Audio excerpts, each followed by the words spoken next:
Parak Mem Aleph. We are holding in the middle of the parak.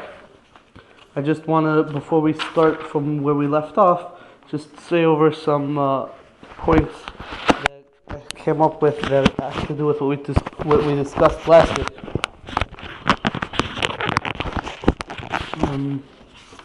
Different things from last week's share. One of the things is that we discussed last week about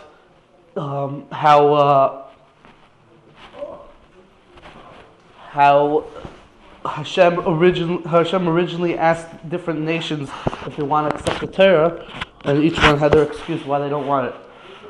So there's an interesting pshat brought down from, I believe, from the Mabit in Beis Elikim. I didn't have a chance to look it up, but I believe that he's the one that says this, that he asks, where do Gerim come from? On the one hand, that people that were from other nations that became Jewish, and where do Mumrim come from? A Mumr is a Jewish person who joins a different religion. He changes to a different religion. Where does that come from? He discusses. So Mabit says that it comes from these people by Matan Torah, when Hashem originally offered them if they want to accept the Torah.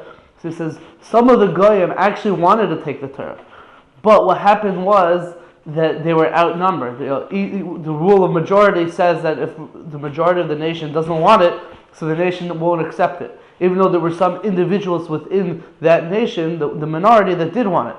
So it says that the people that later joined Kal Yisrael Gerim are the neshamas of those people that wanted to accept the Torah and they were overruled by the majority. Right.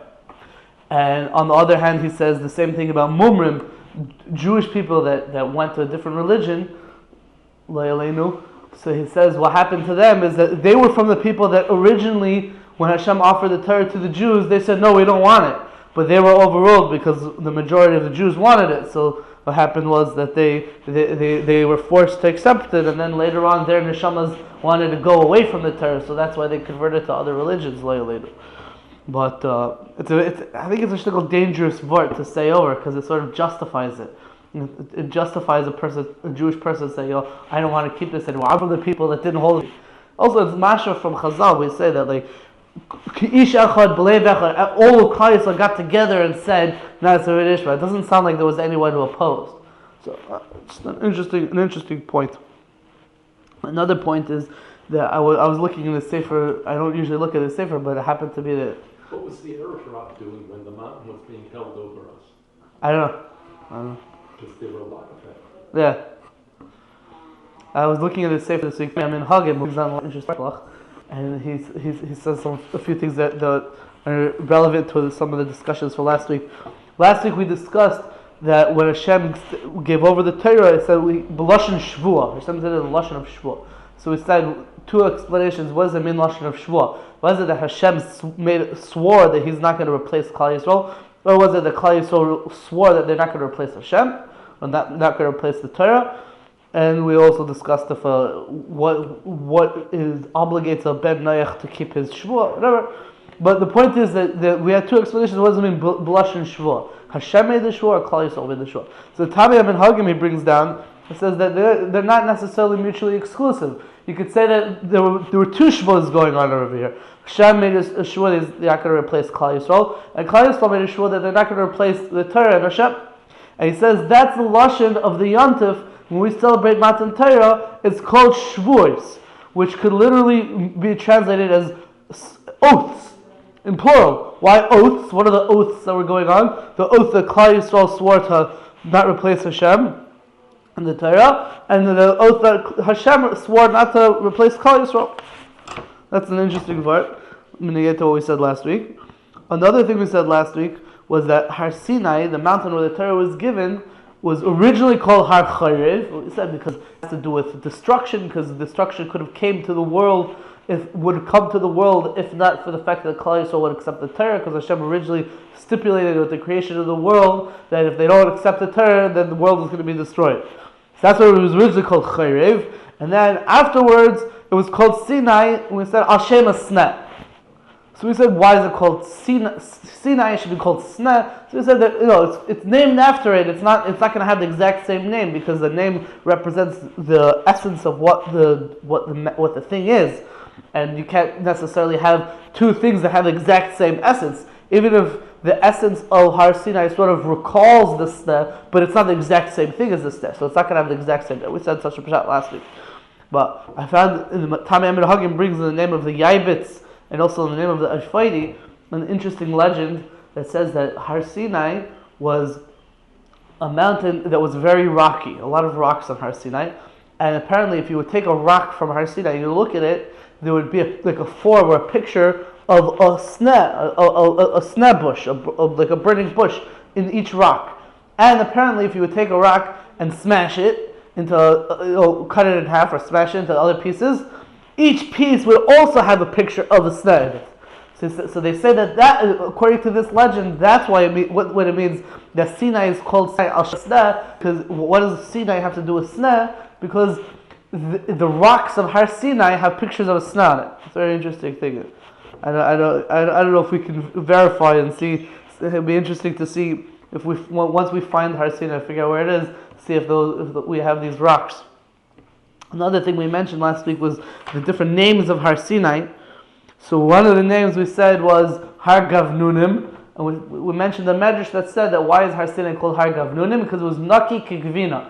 When Hashem was trying to decide which mountain to give the Torah to Klal Yisrael on, so Hashem decided to give it dafka on Har Sinai because it was Naki Kigvina. It was clean like cheese. So it doesn't mean clean like cheese. So the other mountains were used for Avodah Zarah. People served the mountains or used that to get closer to whatever their idols were. So the other mountains had impurities. On the other hand, Har Sinai was pure from that. It was never used for Avodah Zarah, and that's why the Torah Hashem dafka wanted to give the Torah dafka on Har Sinai because it was pure like cheese. So it wasn't pure like cheese. So we said that when you make cheese, you take out you separate the curds from the whey. And the curds is the good stuff, and the whey is like the garbagey stuff. And that with that you make cheese. We're not talking about like gvina levana, which is only like 5% cheese, and like the rest of it is like some chemical junk that they put in it. But a real pure cheese. That's what Har Sinai is called Har Gavnunim. I mentioned last week in the name of Paiskim, anonymous Paiskim, I said that they say that's why we have a minhag on Shavuos to eat milchiks, dafka cheese, because it recalls this idea that Har Sinai was Naki Kigvina.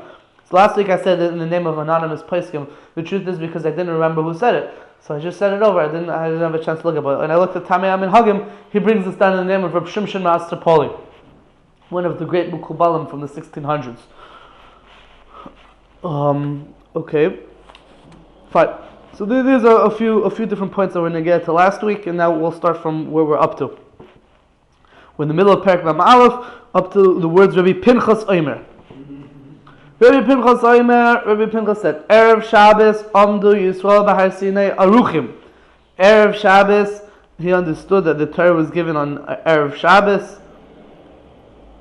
He understood that the Torah was given on Shabbos, and now we're talking about like the day before Shabbos, or could be even a few days before Shabbos. The Erev Shabbos, Klal Yisrael was standing at Har Sinai Aruchim, organized, like Shulchan Aruch, a set table. So they were Aruchim, they were organized. What do you mean organized? Hanashim levad, v'hanashim levad. The men separately and the women separately. There was separate seating by Matan Torah. Hashem said to Moshe, Lech amor lebnei Yisrael. Go say to the daughters of Israel, go ask the daughters of Israel if they want to accept the Torah. Why? Why is Hashem telling Moshe Rabbeinu to ask the girls first? So the Medrash says, Shedarkam shel hanashim haruchim achar daiton shel nashim. Because the way of men is that they go after whatever the opinion of the women is. So that's why Hashem told Moshe Rabbeinu, first ask the women if they want to be Makabel Torah, and then ask the men. Shneimar, as it says in the pasuk says, Kais Omer leveis Yaakov, v'sogei levnei Yisrael. Right? Hashem told Moshe Rabbeinu when he was introducing to them the idea of the Torah, he said, Kais Omer leveis Yaakov, so shall you speak to Beis Yaakov. So he said, Elo Hanashim. What does it mean, Beis Yaakov? Those are the women. Bias usually refers to a woman. That's why all the girls' schools are called Beis Yaakov, because it's for women. V'sageh lebnei Yisrael, and speak to Bnei Yisrael. So first it mentions Beis Yaakov, which is the women, and then it says Bnei Yisrael, Eilu ha'anoshim, these are the men. And what was their response? V'olu chulon pe'echad, they all answered with one mouth, meaning they all answered unanimously, and they said, Kol asher dibar Hashem na'aseh v'nishma. Everything that Hashem speaks, we're going to do and we're going to listen. Right? And they said they're going to do it before they said they're going to listen, so they're accepting even if they don't know what it is. It's interesting. It's an interesting idea over here that Rabbi Yomi Izmir asked a question. He says, the Medrash says, why did Hashem say to Moshe Rabbeinu, you should ask the girls first, the women first, before you ask the men? So the Medrash said, because the men usually go with whatever the women's opinion is, they just go with that. Right? They're more easygoing, let's say. They're less opinionated. But the lashon is here. Darkam shel hanoshim leilech hochim acher taitin shel nashim. Did the men go with the opinion of the women? It sounds like the men always go with the opinion of the women. If that's true, he has a question. We say that by the Egel HaZahav, by the golden calf, what happened was that the women didn't really want to serve the golden calf, and they were not interested in donating the jewelry in order to serve the golden calf. Yet we find that the men were so adamant in their wanting to serve the golden calf that they even went and pulled off the jewelry of the women forcibly. We'll speak about it later on in Perek Yud and Perek Mem Dalet. But that's what Chazal tell us. The women didn't want to, and Afal Pikein, even so, the men still went to go worship the golden calf. Well, I don't understand. We just said over here that the men go with the opinion of the women. So Rabbi Leo Me'izmer says, don't tell me that the answer to this question is that no. When do we say that the men go with the opinion of the women? That's only if the women have a bad thing, they want to do something bad, so the men will go with that. But if the women want to do something good, and the men want to do something bad, the men will still do something bad, even though the women don't want them to do the bad thing. Meaning, over here, if the women didn't want to accept the Torah, so which is something bad, so then the men would go after the women and say, "Oh, we don't want to accept it either." But when the women do want to do something good, meaning by the Egel, where they were saying, "No, don't do the Egel," then since the men want to do something bad, they won't listen to the women; they'll do it anyways, and they did the Egel anyways. He said, "Don't tell me that that's the difference between here and there, because the Medrash doesn't say that the nature of men is to go achar daitan shel nashim for something bad. It doesn't say for something bad. It says it stam. It says achar daitan shel nashim, as if to imply in all cases the nature of men is to go after the opinion of the women.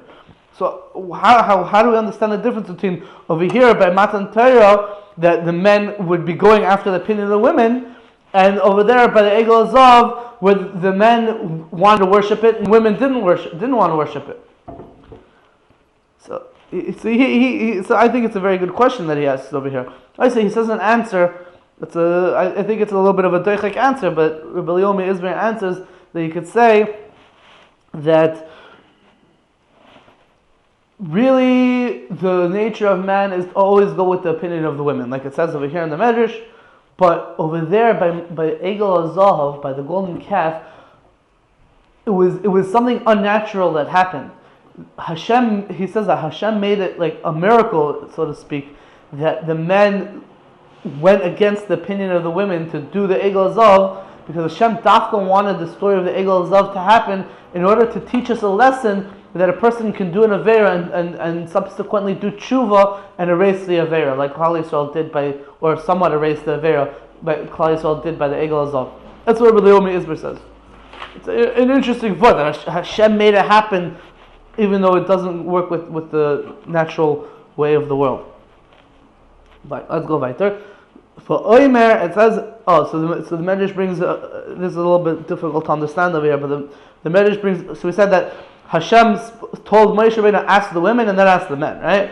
And then they all answered Na'aseh v'nishma. And now the Medrash is saying another point. V'omer, it says in the pasuk, V'sharim k'chayolim kol maya poch. It's a pasuk in Tilim. It says V'sharim, the men who sing k'chayolim are like people who play a flute. Kol maya poch. All my springs are through you. What's this pasuk talking about? So, and why is the Medrash bringing this pasuk over here?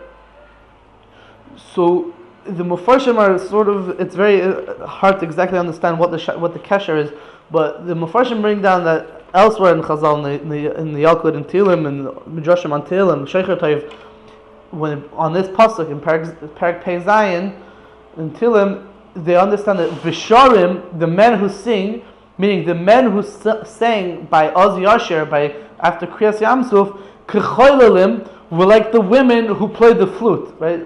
Vatikach Miriam Esatoif Biyado, Vatetana Cholan Hashem Acharah, Betupim Uvim Choyles. They had flute and cymbals. We'll speak about in Parak Mem Beis. But and that's how they went out. So the men who sang were like the women who were playing the flute. So somehow that also tells us over here that by Matan Torah the men went after the women.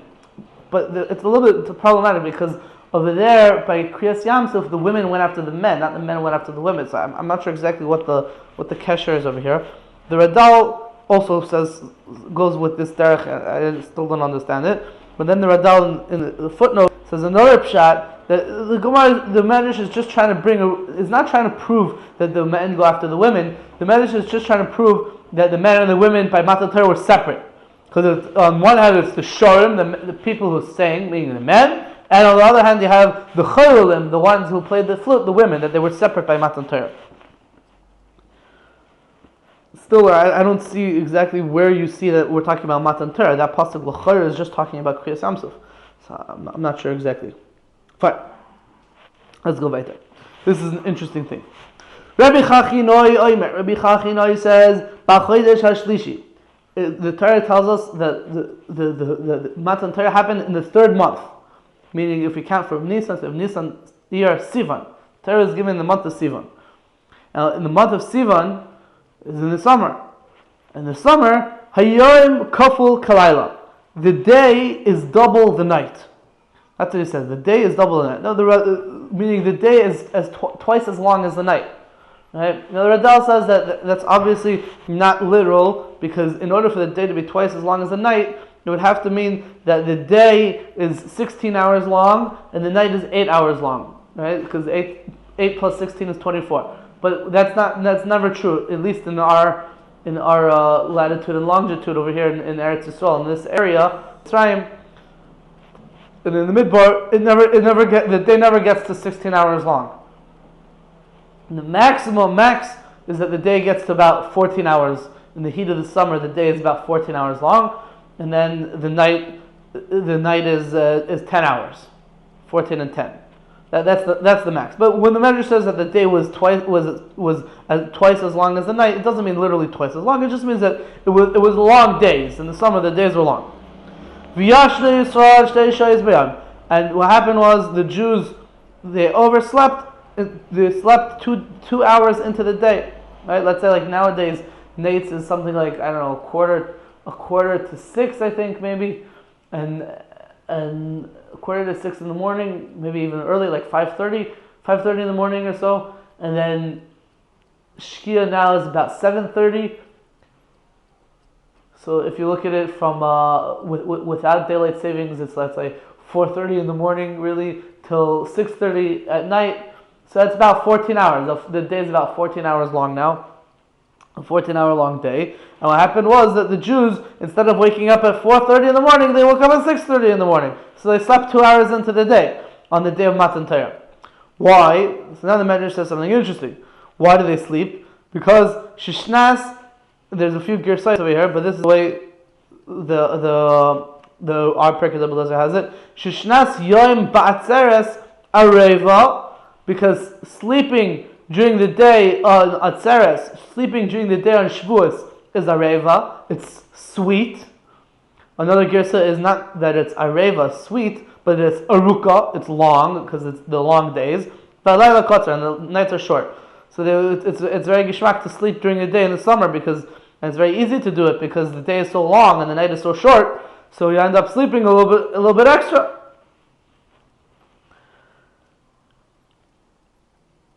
The Radal brings that there's a Shirim Rabbah that says that they slept the whole night, but it doesn't say anything about oversleeping into the day.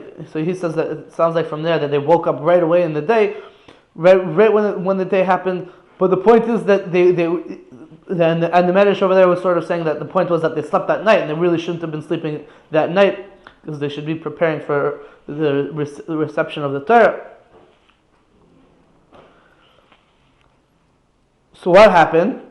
Moshe Rabbeinu came out to the Jewish camp, and he would wake them up from their sleep. He said to them, wake up from your sleep! The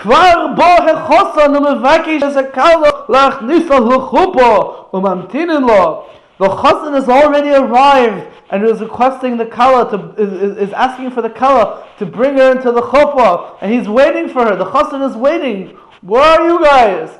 To give them the Torah. So Moshe Rabbeinu is giving a mashal to Klal Yisrael. He's saying the chassan Hashem is waiting for you. You Klal Yisrael, the kala wants to give you the Torah. Where are you? You're sleeping. Wake up! Wake up! Wake up! We want to give you the Torah. So what happened? Baha shushbinin v'yitzias hakala. Just like the shushbinin, the bridesmaids came and they took out the kala. Ke'adam she'osa shushbinin sachaver, like a man who like a man who's like what they call it, the best man or whatever in the Goyish world. So he's like a shushbin, he's like a sort of a helper, a friend of the chassan, his friend. Moshe brought the nation out to greet Hashem. And the chassan came out to greet the kala, to give him the Torah. It says in the pasuk, Hashem, when you went out in front of your nation. There's a few interesting points to discuss over here. One topic about Klal Yisrael waking up late, and the other topic about the mashal, about Klal Yisrael and Hashem receiving the Torah as a mashal of a chassan and kala. So let's start with the first nekuda, about Klal Yisrael waking up late. The Magen Avraham in Hilchos Shavuos, Orchaim Siman Tov Tzadik Daled, in the beginning of the Siman, brings that the minhag is that we stay up the whole night on Shavuos night because the Jew, instead of sleeping, because the Jews ended up sleeping the night of Shavuos when Hashem was going to give them the Torah, and we need to be misaken that, so we stay up the whole night learning to be misaken that inyan. And that's what it's before over here from the Medrash and Pirkei Eliezer and other Midrashim, that they slept the whole night. Pirkei Eliezer says they even slept 2 hours into the day. And that's why we stay up the whole night on Shavuos, in order to be misaken that aver. That's what the Magen Avraham says. Rav Chaim Falachi over here in Par Echad, he tells you, go look at the Sefer Moyed L'chol Chai, and then the Sefer Ruach Chaim that he wrote, two svarim from Rav Chaim Falachi. So if you look in those svarim, he says something very interesting. He brings in the name of one of his ancestors, I forgot the name of the Sefer, he says, some svarim bring down like this. If you look in Parshas Yisro, Hashem told Bnei Yisrael, or Hashem told Moshe to tell Bnei Yisrael, Vayomer Hashem al Moshe, Lech al go to the nation, v'kidashtom hayom u'machar, and you'll prepare or sanctify today and tomorrow, v'chibsus lo yisom, and you'll wash your clothing. V'hayu nechanim al yom hashlishi, and you should be prepared for the yom hashlishi, the third day. V'yom hashlishi, on the third day, Yerid Hashem le'enei chol ha'am al Har Sinai.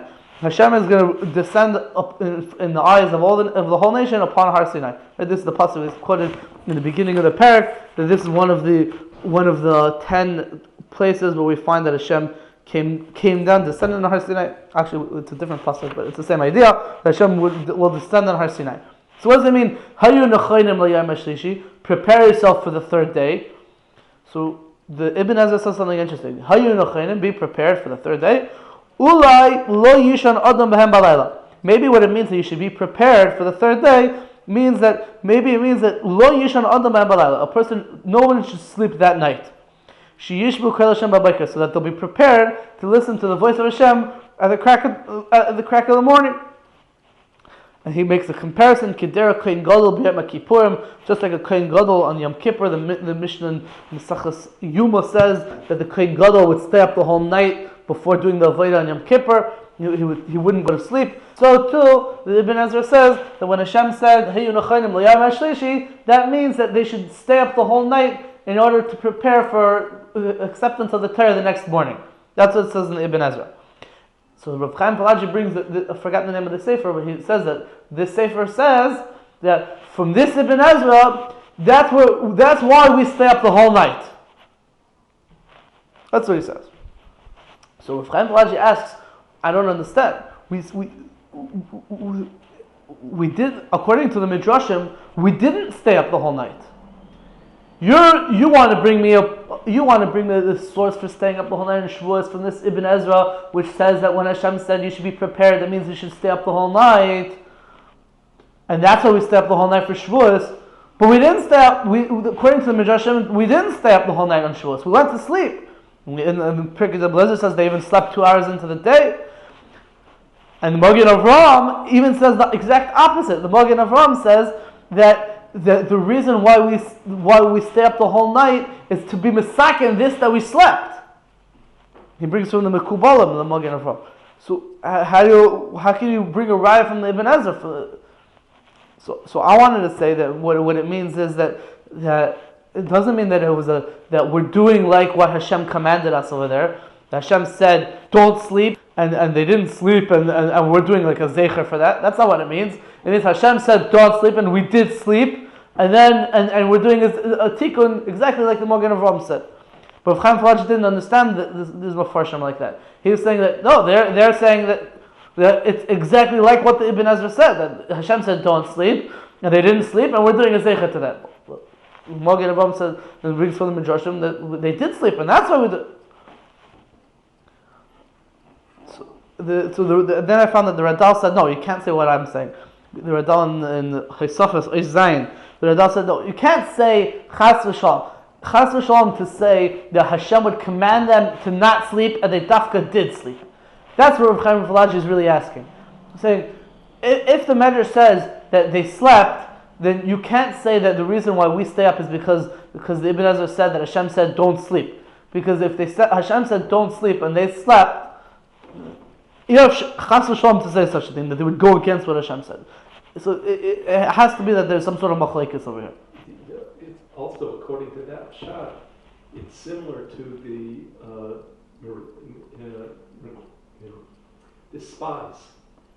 Not the spies. The spies. When the spies were sent, when we were told to go up to conquer the land, and we didn't go, and then we met, and we were slaughtered. Okay. It was outside of the time. Now, this is similar, that shot is similar to that, and it's saying that, no, we were told to sleep, okay? We didn't sleep. So we were told not to sleep. We were told not to sleep, and that door didn't sleep, but now we're asleep. Now we're not sleeping, okay? But you can't do it. Then we were told. Right. So I would say what you're saying. That's what I was trying to say. But the problem is that the Radal sort of says like, no, chas v'shalom to say such a thing. If Hashem said don't do it, they wouldn't have done it. You're bringing a precedent. You're bringing an interesting point over here. That we find in Parashat Shlach when Hashem said after the story of Raglan, don't go fight I forgot which nation it was, the Amalek or whatever. Don't go fight them. Amorim. Yeah. Hashem said don't go fight them. And they went and they fought them anyway. So we do find that they would go explicitly against what Hashem says, and then they would have to later on be misaken it. Here, you're bringing up an interesting point over here. Okay, another thing. So we said that there's some sort of mashal over here that when they were sleeping. So how did Moshe Rabbeinu wake them up? He said, "Oh, the chassan is already here. He's waiting for the kala to go bring her to the chuppah to give the Torah to Klal Yisrael." So there's Moshe Rabbeinu was using some sort of mashal between a chassan of Hashem being like a chassan and Klal Yisrael being like a kala and the Torah and like as if the Matan Torah is some sort of chasana happening over here. So what's happening here exactly? there's a lot of different points over here, but the first point is that we've spoken a few times already about this idea that the Indian of Chassan and Kala is understood to be the Chassan is somebody who gives and the Kala is someone who receives. We had different. We said this idea in different nuschos, but that's the basic idea. Like a Zohar and a Keva, giving and receiving. So when we're talking about the relationship between Klal Yisrael and Kadosh Baruch Hu by Matan Torah, so Kadosh Baruch Hu is obviously the Chassan because Kadosh Baruch Hu gave us the Torah, Matan Torah, giving of the Torah, and Klal Yisrael accepted the Torah, Kabbalah the Torah. They were like the Kala, they received it. And we find as well that the Torah was sort of what was the mechanism that Hashem used to be Mekadesh Klal Yisrael. Just like we find by Kiddushin, when a man marries a woman, so you give her a ring, from the Goyim times already, to give her a ring, so too Hashem, who's the Chassan, was Mekadesh Klal Yisrael by giving him the Torah. Chazal tell us, Torah tziva lanu Moshe Moirasha Kilas Yaakov. Al tikri Moirasha Torah tziva lanu. Hashem commanded us a Torah tziva lanu. Torah tziva lanu Moshe. Sorry, Moshe Rabbeinu gave us the Torah, commanded us the Torah. Moirasha Kilas Yaakov, an inheritance for the congregations of Jacob. What does it mean? Moirasha means an inheritance. Chazal tell us, Al tikri Moirasha ela Moirasa. Don't read it as Moirasha with the dot on the shin on the right side. Read it as Moirasa, as if the dot on the shin is on the left side, or with a samech. That Klal Yisrael Moirasa, like a lashon of erusin, which in modern Hebrew means like an engagement, but in Chazal it means kiddushin. It means it's an early stage of marriage. So the Torah was what Hashem gave to Klal Yisrael to be mekadesh them. Just like a Chassan is Mekadesh Shekala with the Tabas, HaKadosh Baruch Hu was Mekadesh Klal Yisrael with the Torah.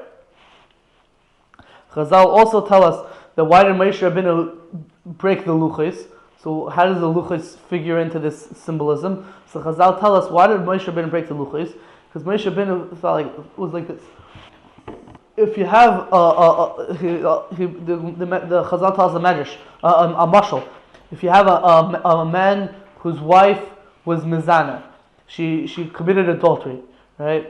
So the friend of the husband, what he would do is go find her ksuba, destroy her ksuba, and then you can't really prosecute her. Who says she's married? You don't have any proof that she's married. Where's the ksuba? There's nothing here, right? So okay, we know she is, but if there's no proof, then you can't hold her culpable for it. So to Moshe Rabbeinu, Hashem said in the Torah, Anochi Hashem Elokecha lo yeh lecha Elohim acherim al panai. And what did Klal Yisrael do? They went and they sort of committed adultery from that relationship between Kadosh Baruch Hu and Klal Yisrael, and they served the golden calf. And so what did Moshe Rabbeinu do? He took the luchos, which was the ksuba between Klal Yisrael and Kadosh Baruch Hu, the written manifestation of the deal between the Kadosh Baruch Hu and Klal Yisrael, which is what a ksuba is for a chassan and kala, a written manifestation of the obligations between the bride and the groom. And Moshe Rabbeinu broke the luchos, as if to say, Moshe Rabbeinu, in the mashal, Moshe Rabbeinu is the friend of the chassan, right? He's breaking the luchos as if to say, don't hold them culpable for what they did. They're supposed to keep the Torah. What Torah? You don't have any proof that they're not supposed to do avodas zarah. There's no luchos. We find also the Radal brings from the Tashbetz Koton. The Radal brings from the Tashbetz Koton. The Tashbetz Koton was one of the Talmidim of the Rambam Rutenberg. Not to be confused with the Shalos Shuvas Tashbetz, who was also a Rishon, who was in Algeria, Sephardi, but the Tashbetz Koton was Ashkenazi. In Sof Simin Tov Samach Zayin in Tashbetz Koton, he says very interesting thing. The Tashbetz says, "Nikoit hayklola biyadcha." Take this rule in your hand. Kol haminhagim shel chassan v'kala anu lemedim mimatan Torah. All the minhagim, the different customs that we have by a chassan and kala, we learn from the giving of the Torah. Shesham hayamara atzvei kechassan neged kala liYisrael. because there Kadosh Baruch Hu portrayed himself as a chassan towards the Kala, meaning Klal Yisrael was the Kala, Kadosh Baruch Hu Kibiyachal was the chassan, and that's what happened over there by Matan Torah. So that's what the Tashbitz says. And the Radal doesn't mention this, but the Tashbitz brings a few different examples of minhagim that and ideas that have to do with the chasana that sort of are merames to the Indian of Matan Torah. The first, of course, is that when a man is mekadesh a woman, when you do the kiddushin by the chasana, so you say harem mekadesh zoi or zu kedos Moshe v'Yisrael, like the religion of Moshe and Yisrael. Why do you have to mention kedos Moshe v'Yisrael? So the Tashbitz Kotan says that that's a remez to, he brings Hashem his Rebbe, the Marami Rotenberg, that's a remez to the Indian of Matan Torah, kedos Moshe v'Yisrael. He said in last week we said that miminoi eish das lamoy, that the Torah was eish das for Klal Yisrael. So he said kedos Moshe v'Yisrael is referring to Matan Torah. Another thing, it says that the koilos, we talk about different koilos, kol chosan, kol kala, kol chosan, kol kala, kol chosan, kol simcha, kol chosan, kol kala, kol mitzalas chasanim, etc. different koilos. So the koilos also has to do with, by Matan Torah saying there were koilos uvrokim, and there's also Tilim, we say Havul Hashem b'nei Elim, kol Hashem, whatever, kol Hashem al-mayim, kol Hashem al-harim, all these different things. Those koilos also have to do with Matan Torah. Chazal darshan that chapter of Tehillim having to do with Matan Torah. So another interesting thing, it says that if you count in Sheva Brachas, if you count how many times the name of Hashem appears in the Sheva Brachas, that's 14. The name of Hashem appears 14 times in Sheva Brachas, and if you count in the Sarasa Dibros, how many times does Hashem's name appear in the Sarasa Dibros, it's also 14. So you see, there's another connection between the luchis and the chassan and kala. And also, interestingly, the Tashbitz Katan says that just like Klal Yisrael fasted by Matan Torah, so too a chassan fasts on the day that he gets married. Now, this is the first source that I found that says that Klal Yisrael fasted on the day of Matan Torah. We have other reasons that we know Chazal tells why a chassan fasts on the day that he gets married. The place can discuss it in Hilchas Kiddushin. Is it because the day that you get married is supposed to be a day of mechil and kapara? So in order to get mechil and kapara, you do tshuva, and the fasting is a sign of tshuva, or is the vart that if you eat rechoshes, that maybe you're drunk and then you're not in the proper frame of mind to do kiddushin, and maybe there's a chashash to be mevat to the kiddushin. The place can talk about these two reasons and discuss different nafkaminas of those two reasons. But over here, we're saying a third reason, because Klal Yisrael fasted on the day of Matan Torah. Another, he says a few other things that by Chassan and Kala we have candles, just like there was a fire by Matan Torah, so too we have candles by Chassan and Kala when they come down to the chuppah, and other things the Chazal are called. Okay, the Tashbitz Katan says that in a lot of different places we find that there's a connection between Chassan and Kala and Matan Torah, and other sources also talk about this, but Tashbitz Katan I think brings it out the best. Fine. Let's go weiter. Rabbi Shua ben Choimer. Rabbi Shua ben Choimer said, Moshe hoyiraglav aimdes bahar v'chulei b'seich hashemayim. Moshe Rabbeinu, when he went up to Har Sinai, his feet were standing on the mountain, and the rest of him was in the Shemayim. Okay, what does that mean? The Radal says that this l'chayra is ostensibly arguing on what we said last week. We said last week that the mountain was sort of floating in the air, and the top of the mountain went into the Shemayim. But if Moshe Rabbeinu's feet was on the mountain and the rest of him was in Shemayim, that sounds like the top of the mountain where Moshe Rabbeinu was standing wasn't in the Shemayim. Not like the beginning of the parak that we said that the top of the mountain went into Shemayim. This is maybe Moshe Rabbeinu wasn't standing on the top of the mountain; he was standing wherever he was standing. That part wasn't in Shemayim, and he was up in Shemayim. Okay, interesting. And then it says a mashal. Oh, the Rada also says that the kavan of the medrash is not necessarily kipshuta. It could be that it means like al derech remez, that Moshe Rabbeinu his feet were on the mountain. Meaning, Chazal tells us that, like, I think from the waist and below, he was like a man, and from the waist above, he was like a malach, Moshe Rabbeinu. So that's what it means. He was standing on the mountain, meaning it was like sort of like an olam hazeh, was like a regular person, and the rest of him was in Shemayim, as if he was some higher state of being, like sort of like a malach. But it says kitendis shehiprusa uvnei adam yeshem, but like besaycha, like a tent which is draped over, and then there's people sitting inside it. Ve'agleim oimdes ba'aretz v'chulam besaycha oyel. And let's say that I guess the mashal is that the tent doesn't go all the way down to the ground. It's sort of supported by a what's it called, a stake.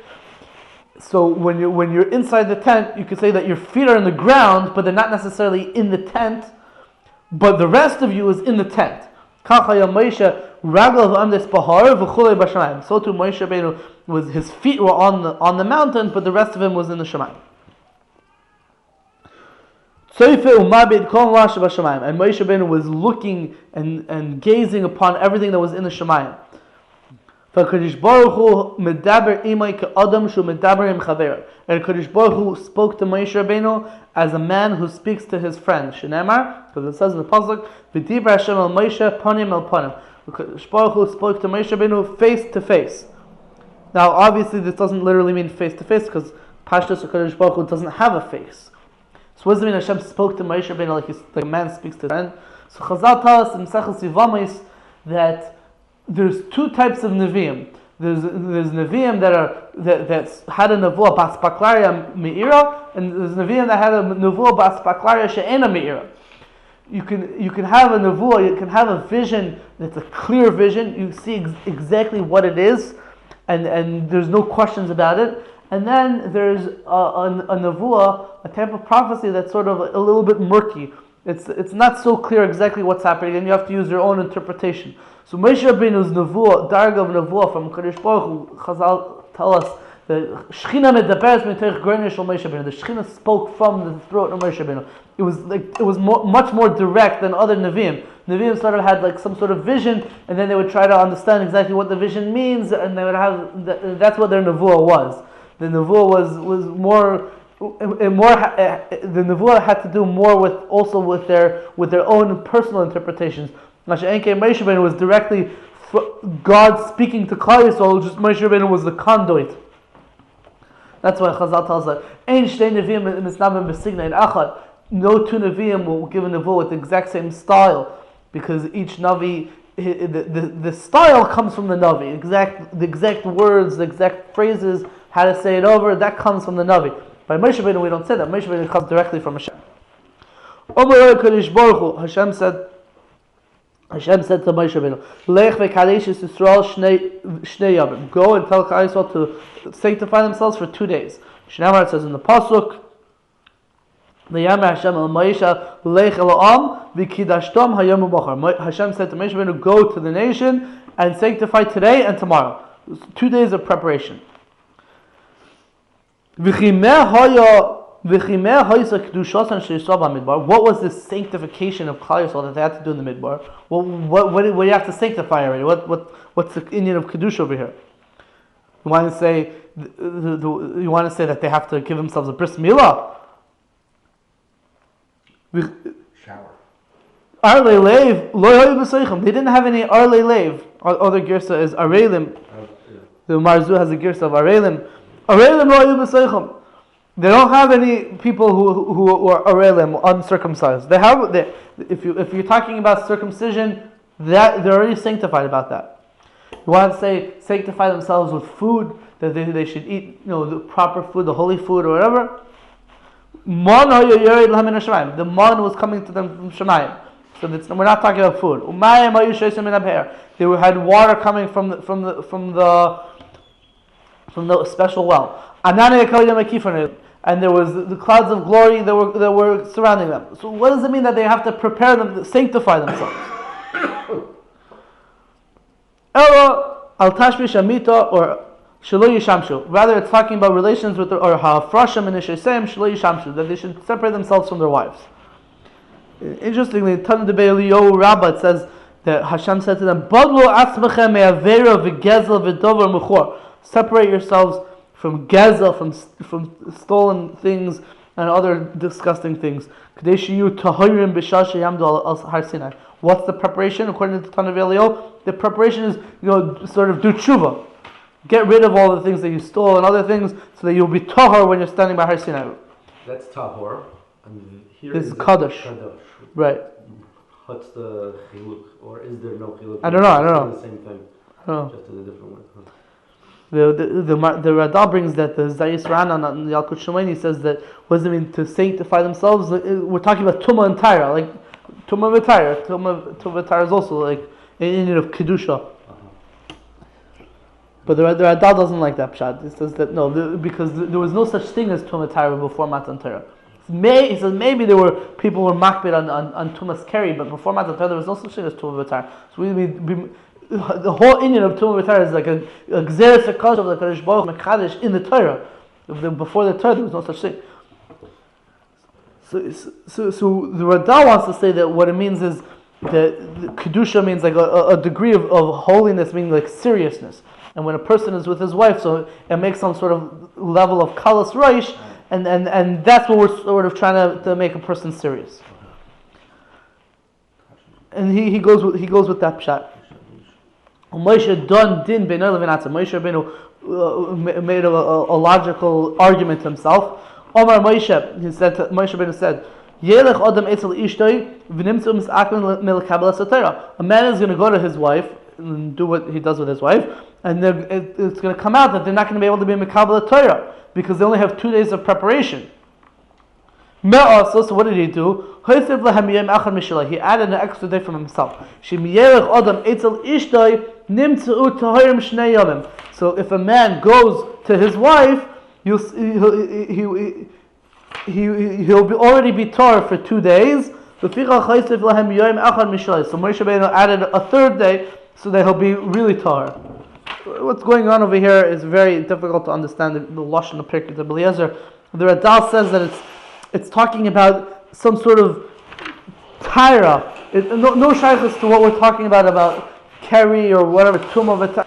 It's some sort of Indian of preparing yourselves that you need 3 days.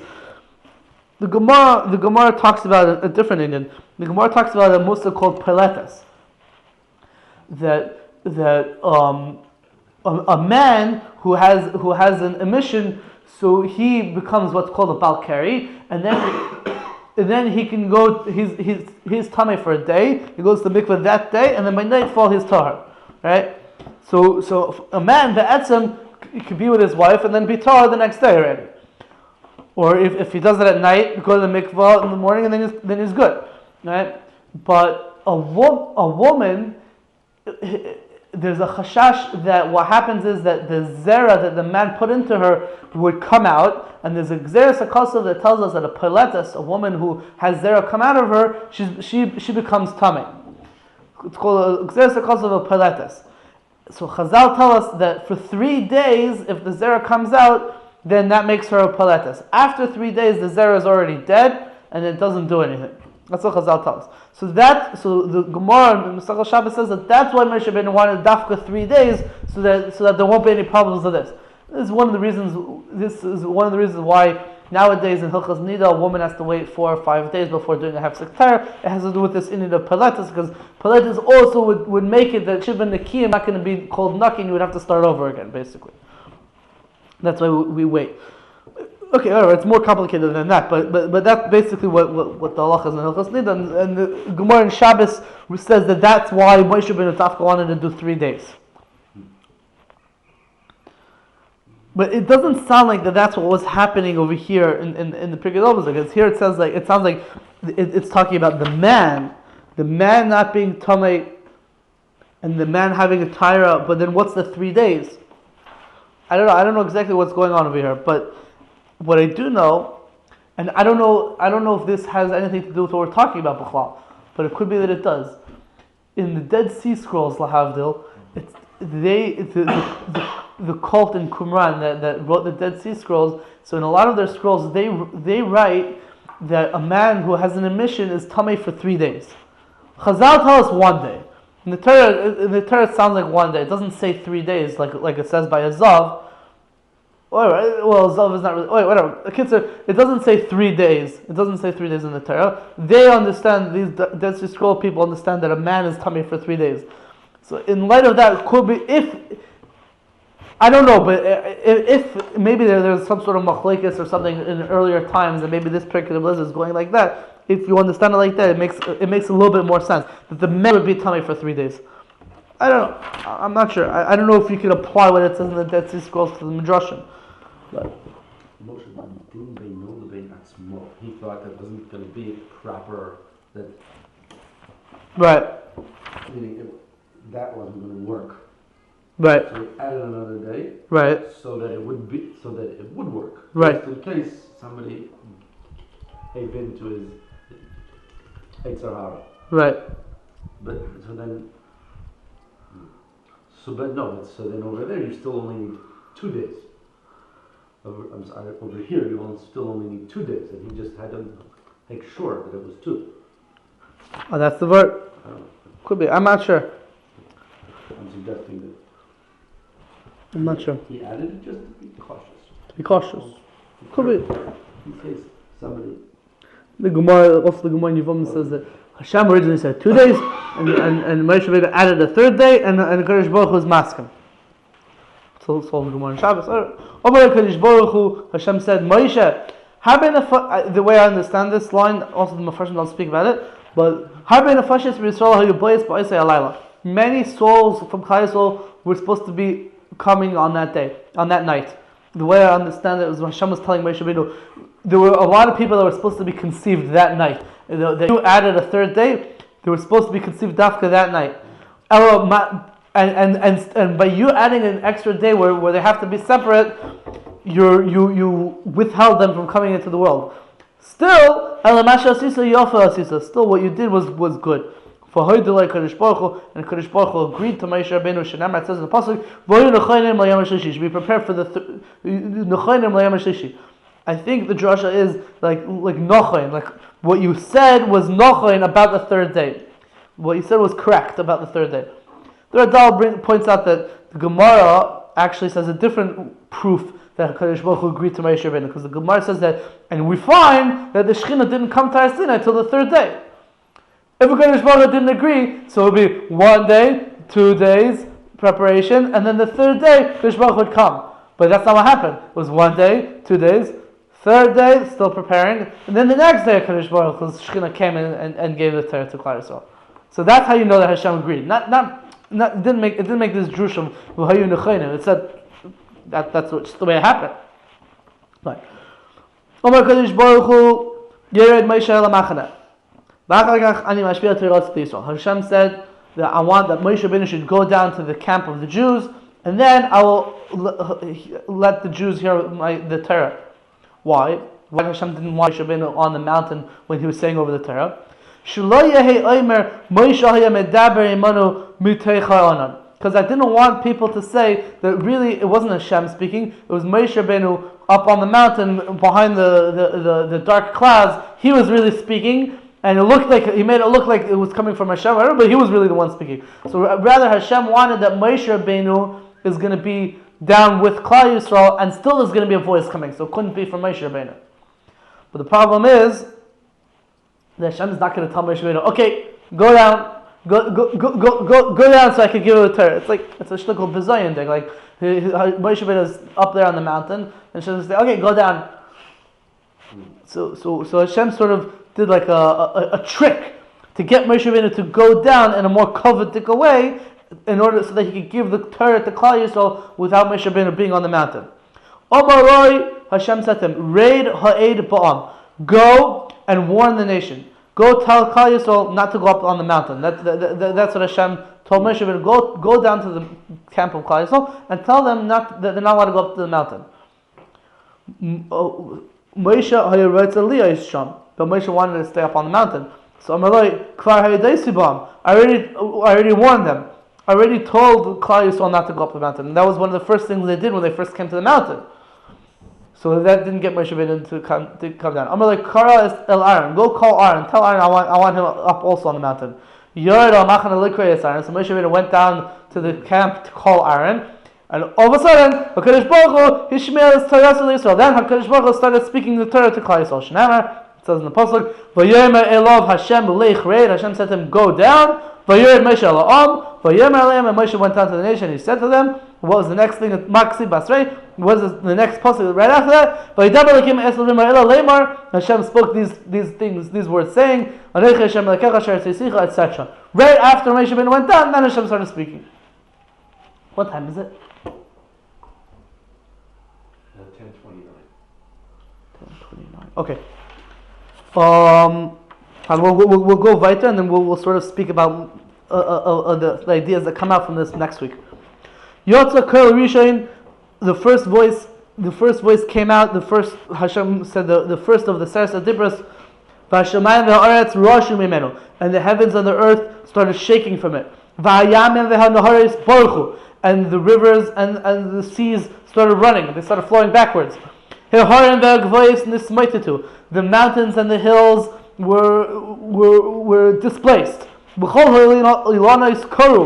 all the trees of the world bow down. That's all these things happen when Kadosh Baruch Hu said the first words, Anochi Hashem Elokecha. The Shemayim Eretz started shaking and making noise, and the river started flowing backwards, and the mountains were displaced, and all the trees started bowing. Chayu v'amdu al ragleim, and all the people. Chayu v'amdu al ragleim, and all the people, the dead people that were in their graves, they came back alive and they stood on their feet. Shenemar kes asher yeshnei po yimanu meira yom. All those who are here, ki asher yeshnei. Okay, we'll speak next week about exactly how to darshan it. V'chol hasidim lehibaras ad seif kol adayers. And all the people that were destined to be created all the way till the end of the generations, they all stood with them at Har Sinai. Shenamar says in the pasuk, and that which isn't here yet, those things, the people that don't exist yet, imanu hayom, they were standing here with us. And Chazal tell us that all the people, all the Gerim that were destined to join Klal Yisrael, they were also there by Matan Torah. And that's brought in Tamei Amin Hagim. It brings down from the Rapshitzer, the Rebbe Elimelech, my Zayda, the name Elimelech, he said about himself, he said, not only do I remember Maimed Har Sinai, but I also remember who was standing next to me when I was there. Mamish, everyone was there. V'Yisrael shehem chayim noflu apanim, and the Jews that were alive, they fell on their faces, v'mesu, and they died. When they heard Hashem say, Anochi Hashem Elokecha, the Jews fell on their faces and they died.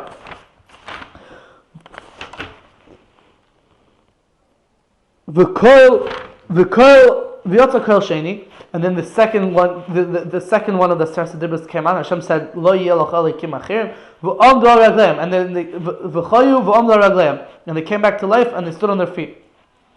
V'amar Moshe, and they said to Moshe Rabbeinu, Moshe Rabbeinu, our master Moshe, ein anu yicholim l'shmoya kol shel HaKadosh Baruch Hu. We cannot hear the voice of HaKadosh Baruch Hu. Umasnu kishem shamasnu. We're going to die just like we already died. They all died by the Anochi Hashem Elokecha, and then they came back to life, and then they heard Lo yeh loch, and they came back to life. Right? And they're going to say, we don't want to hear Hashem speaking because we're going to die like we died before, and you never know what's going to happen. Shneimar says the pasuk, Nafshi yotza v'dabroi. My soul left when he spoke. It's really, in the Shir Shirim, it's talking about the mashal between the two people that are in love with each other. So one was saying that, well, when the lady, I think it was the lady that was saying that when the man speaks, oh, my soul leaves myself when I hear him speak. She gets like all excited or whatever. And Klal Yisrael was saying the same thing, that when HaKadosh Baruch Hu speaks to them, their soul leaves them and they die. And the pasuk says, and they said to Moshe Rabbeinu, you speak to us and we'll listen. We don't want Hashem to speak to us. V'shama Kadosh Baruch Hu kolan shel Yisrael v'arav. Kadosh Baruch Hu heard the voice of Klal Yisrael that they said that they want Moshe Rabbeinu to say the Dibros, not Hashem. V'arav, and it was sweet to him. Kadosh Baruch Hu agreed to Klal Yisrael's request. And then basically we're going to say that Kadosh Baruch Hu arranged that Moshe Rabbeinu is going to be the one that says over the rest of the Dibros. So we'll leave off with a few questions over here. Stam. What are these psukim? How do we darshan the psukim of that they came alive? How do these psukim work out exactly? But more importantly, if why is it that when HaKadosh Baruch Hu spoke, Anochi Hashem Elokecha, so the people that were dead came back to life, and the people that were alive died? What happened over there? Another question. Why is it that when Klal Yisrael said, no, we don't want to hear it from Hashem, we want to hear it from you, Moshe Rabbeinu, why was Hashem okay with that? It's like an affront the king is talking to, and you're like, I don't want to hear it from you, I want to hear it from him. You tell him, and he'll tell me. I don't want to hear it directly from you. Why is that okay? And the problem with that is because we just also saw that Hashem didn't want anyone to go up because they might have heard it from they'll say the Moshe Rabbeinu. Yeah. And that was going to be a problem. And now there's Dafka saying that we want to hear Dafka in that way. Why does it work? Okay. So we'll discuss some of these questions next week, and then we'll try to finish off the parak as well.